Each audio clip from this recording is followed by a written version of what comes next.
முட்டை விநியோக நிறுவனத்தின் உரிமையாளர் குமாரசாமி வருமான வரித்துறை அலுவலகத்தில் விசாரணைக்கு ஆஜராகியுள்ளார். விவரங்களை நமது செய்தியாளர் சுப்பிரமணியிடம் கேட்கலாம். சுப்பிரமணி, விசாரணை தொடங்கிருச்சா? வருமான வரித்துறை அதிகாரிகள் எவ்வளவு அதிகாரிகள் என்னென்ன கோணங்களில் விசாரணை நடத்தியிருக்காங்க குமாரசாமி கிட்ட?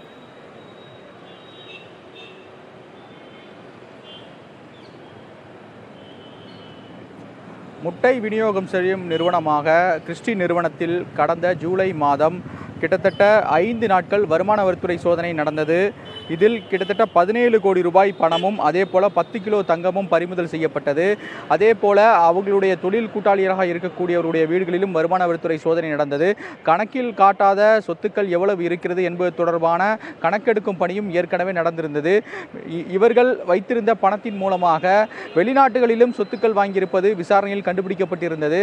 அதன் தொடர்ச்சியாக குமாரசாமியை நேரில் அழைத்து விசாரணை நடத்த வருமான வரித்துறை அதிகாரிகள் முடிவு செய்திருந்தார்கள். அதன் ஒரு கட்டமாக இன்று காலை குமாரசாமி வருமான வரித்துறை அலுவலகத்தில் விசாரணைக்காக ஆஜராகியிருந்தார். சுமார் 5 மணி நேரம் அவரிடம் விசாரணை மேற்கொள்ளப்பட்டிருக்கிறது.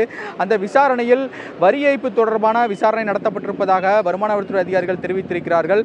மேலும் அவர்கள் கைப்பற்றப்படக்கூடிய பணம் எங்கிருந்து வந்தது, யாருக்கெல்லாம் தொடர்பு இருக்கிறது என்ற கோணங்களிலும் விசாரணை நடத்தப்பட்டதாகத்தான் வருமான வரித்துறை அதிகாரிகள் தரப்பில் தெரிவிக்கப்பட்டிருக்கிறது.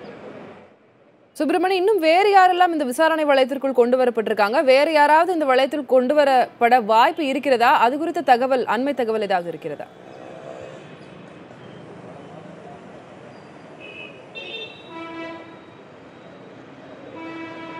கிறிஸ்டி நிறுவனத்தின் வருமான வரித்துறை சோதனைக்கு பிறகு அடுத்த கட்டமாக நாகராஜனுடைய அலுவலகம், வீடு என அடுத்த கட்ட சோதனைகள் வருமான வரித்துறை அதிகாரிகள் மேற்கொண்டார்கள். அதன் ஒரு கட்டமாகத்தான் 15 பேருக்கு வருமான வரித்துறை அதிகாரிகள் சம்மன் அனுப்பியிருந்தார்கள். அதன் ஒரு கட்டமாக நாகராஜன் வருமான வரித்துறை அலுவலகத்தில் விசாரணைக்காக ஆஜராகியிருக்கிறார். சுமார் 2 மணி நேரத்திற்கும் மேலாக அந்த விசாரணை சென்று கொண்டிருக்கிறது. 15 பேருக்கு சம்மன் கொடுக்கப்பட்டிருந்தது. ஆனால் நாகராஜன் மட்டும் இதுவரை விசாரணைக்காக ஆஜராகியிருப்பதாக தெரிய வந்திருக்கிறது. மீதமுள்ளவர்கள் இதுவரை ஆஜராகவில்லை என்றும் கூறப்பட்டிருக்கிறது. அதே போல நாகராஜனிடம் வரி ஏய்ப்பு தொடர்பான விசாரணை மேற்கொள்ளப்பட்டு வருகிறது. கிட்டத்தட்ட 183 கோடி பணம் பறிமுதல் செய்யப்பட்டிருந்தது. அந்த பணம் தொடர்பான விசாரணை தீவிரமாக நடத்தப்பட்டு கொண்டிருக்கிறது.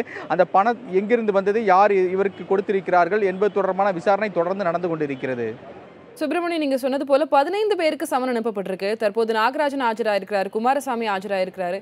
மற்ற 13 பேர் எப்போது ஆஜராவாங்க? அவங்க இந்த நேரத்துக்குள்ள, இந்த நாளுக்குள்ள ஆஜராகணும் போன்ற உத்தரவு ஏதேனும் பிறப்பிக்கப்பட்டிருக்கிறதா வருமான வரித்துறை அதிகாரிகளிடமிருந்து?